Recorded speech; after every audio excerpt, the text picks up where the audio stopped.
Yom HaZikaron. There are insiders and there are outsiders.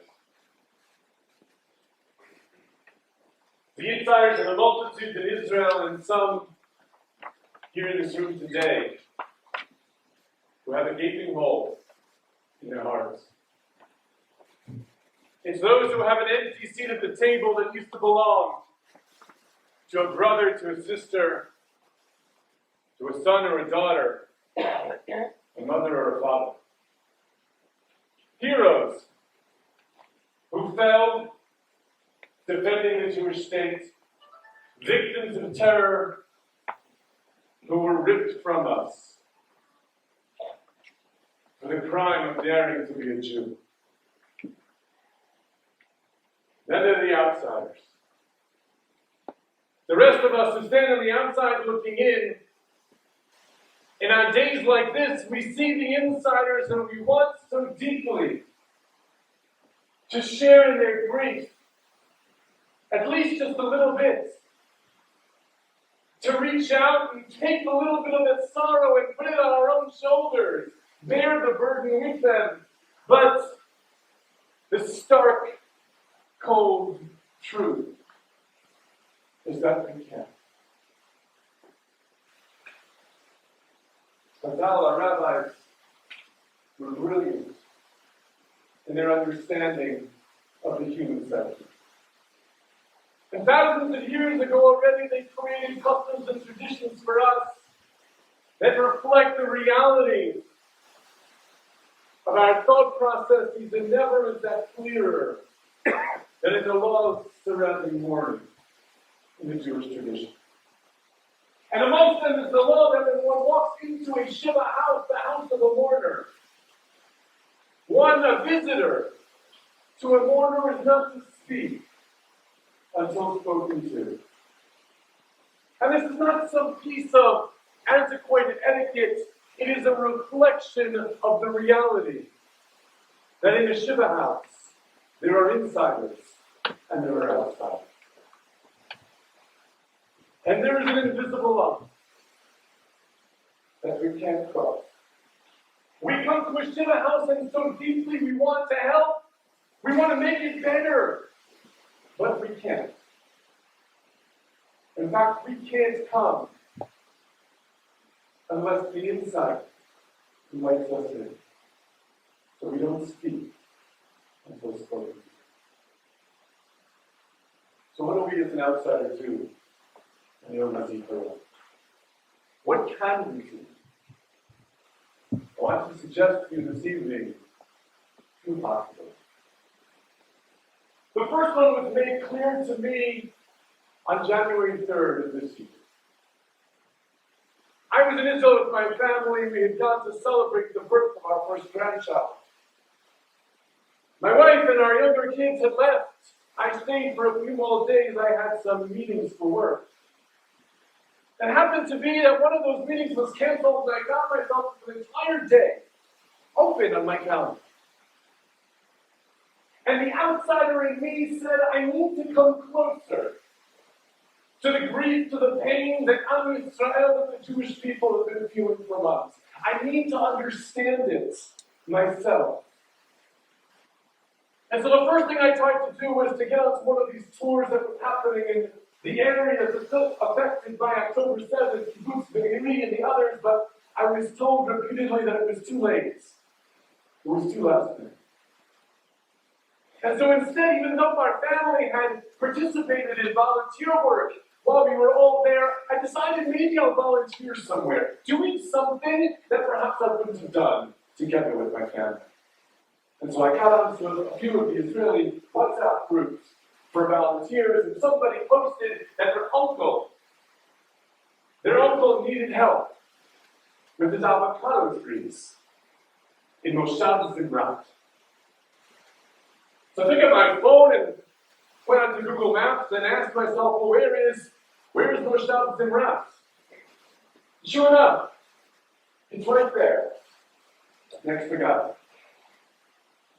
It's right there in the neighborhood of Kfar Aza, Nachalos, and Be'eri. An area that It used to be serviced by Arab workers and Thai workers. But nobody was coming to the fields anymore. And they needed help. So I responded, tell me where to be and when. And he introduced me to his uncle. His uncle responded and told me, 8 o'clock.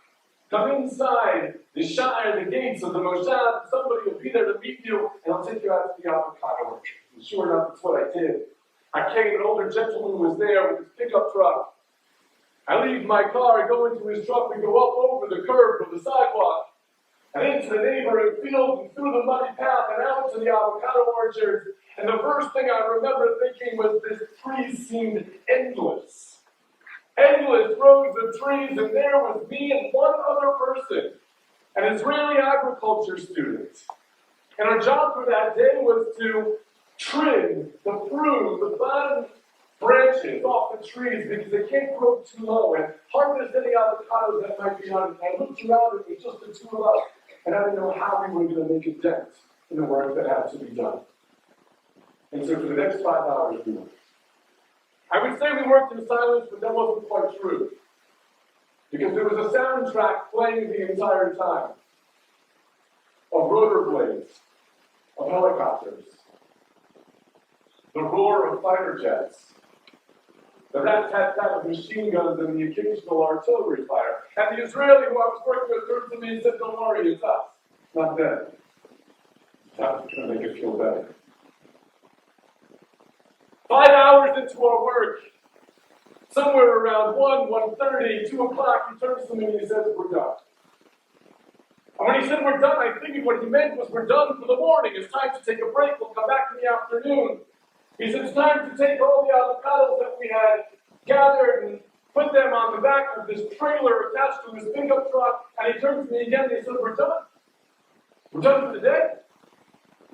So here I was, in Otet Aza, the Gaza envelope, 2 o'clock in the afternoon, and I was done. And so I had a choice. I could leave the Moshav, turn east, then head north, back to Rehoboth where I was staying. Or I could turn west. And that's what I decided to do. I found Kibbutz Be'eri, and I knew I wouldn't be able to get in, but I figured, let me at least get close. The outsider in me wanted to touch and feel what had happened. Let me see if there's anything I can see. And so I turned left as I came out of Moshav, and I turned left again, down Route 232 and heading to Kibbutz Be'eri. And as I'm heading down this road, I see on my right-hand side there's a sign that says Ya'ar Be'eri, the Be'eri forest. I didn't think much of it, I kept going, and as I went a little bit further, I could see outside my window that out there in that park there seemed to be some commotion. There were cars and people gathered, there seemed to be buses where people were getting off. And a few minutes later I decided, you know what, I really should go see what that is. And so I pulled over, I turned my car around, went back to this sign, and I pulled in to Ya'ar Be'eri. I figured this might be the site of the Nova Festival. And as I pulled in and I'm traveling now on the park road, the first thing you see on the right-hand side is this hilltop that has this massive sign that says on the top, bring them home now. Has a huge Magen David in the bottom says, Zachinu La'ahov. We have the opportunity, the privilege to love. And as you make your way past this little hilltop, there is a massive open field. And it is not hard to imagine hundreds, if not thousands of young people gathered there for a night of concerts, a music festival. And if you look a little bit closer, you begin to see in various corners of the field makeshift memorials that look like this, and this, and this.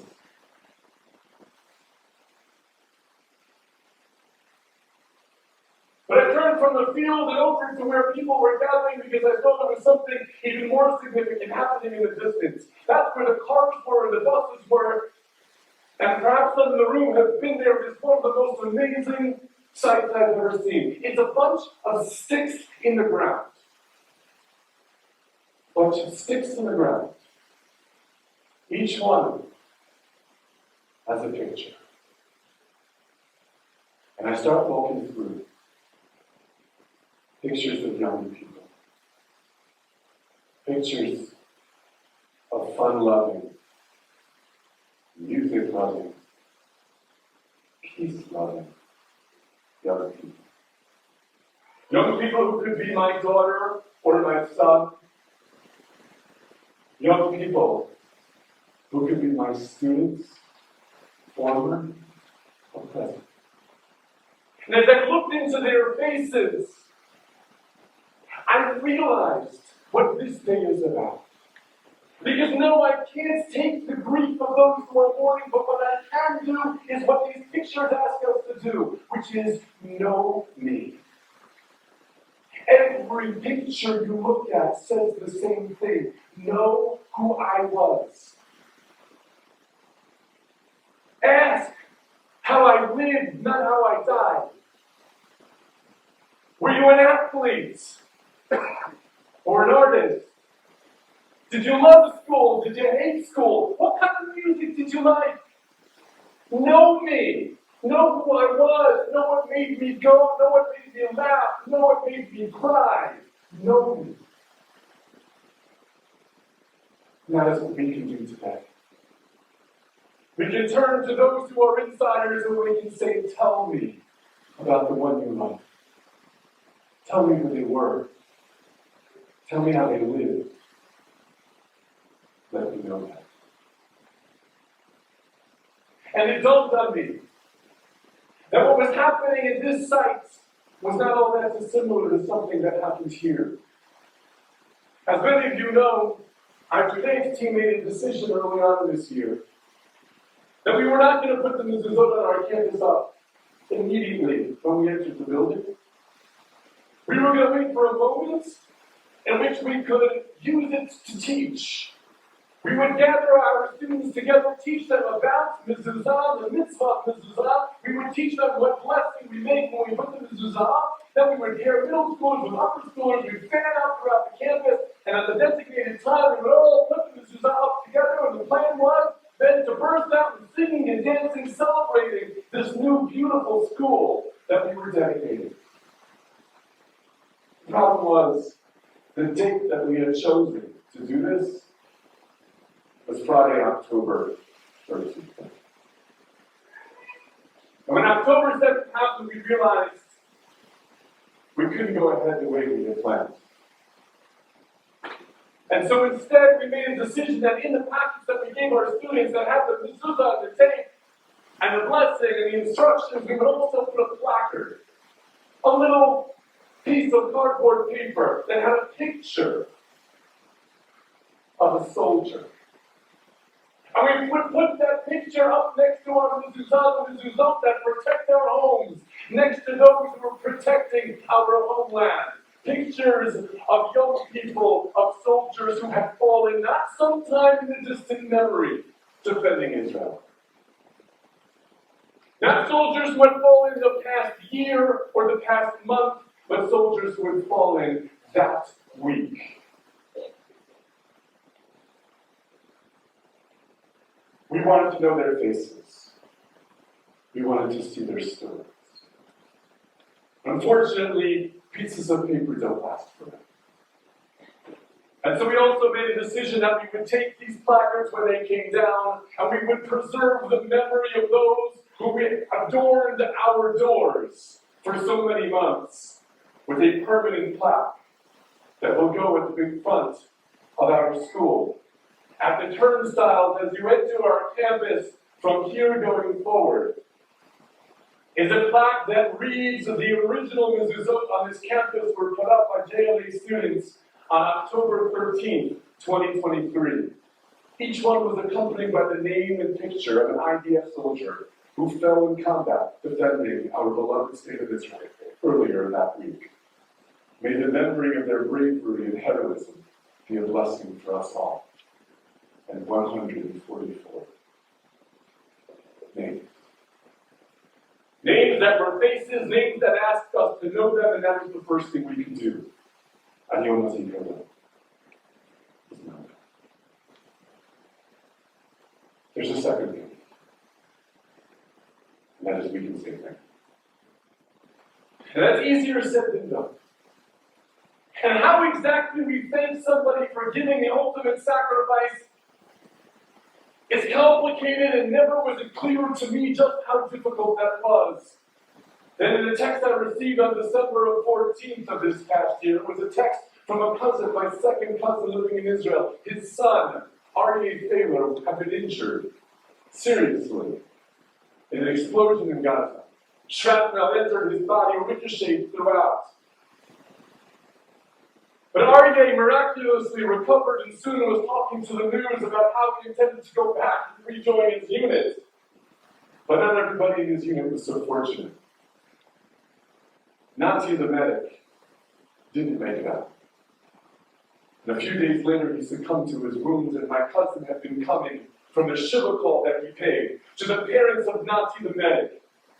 And on his way back, he starts writing this text, and he notes that Nati's funeral had happened on the day that was to be his 23rd birthday. And he learned that the day that was to be Nati's 23rd birthday was the day that Nati had planned to get the engaged. And here he is writing me this text. And he asks the following question to ponder. How does one thank a grieving family whose son literally saved your son's life? How do we thank someone whose child gave their life so that your child could have his? And this is the question that we ask today. How do we thank people who have given their lives so that we can live? Who have given their lives so that our community can live, so that our people can live, so that our state can live? How do we say thank you? And I want to give you one, perhaps unconventional answer for this. I believe that we can say thank you to every Nati Eitan and everyone like him by clarifying a misconception that I am hearing all too often. And I'm not talking about the misconceptions that are out there in the media, or the misconceptions or lies that are being spread in encampments on campuses throughout our country. I'm talking about a misconception that I hear all the time in our community, at Shabbat tables, here in our own school. I'm hearing it all the time. And it goes like this. Today, with everything that's happening in America, it's the 1930s all over again. It's 1930s Germany, I hear people say, with all the anti-Semitism. We're living history again. It's happening again. Here we are. Didn't we learn once from what happened? It's just happening again. And ladies and gentlemen, boys and girls, I ask you today to commit. That when we hear somebody say that, we stop them and we say with all due respect, no, it is not. It is not Nazi Germany. It is not the 1930s. Because as difficult as things are throughout the world for Jews today, there is a major difference between the 1930s and 2024. And that difference is, we have a state of Israel.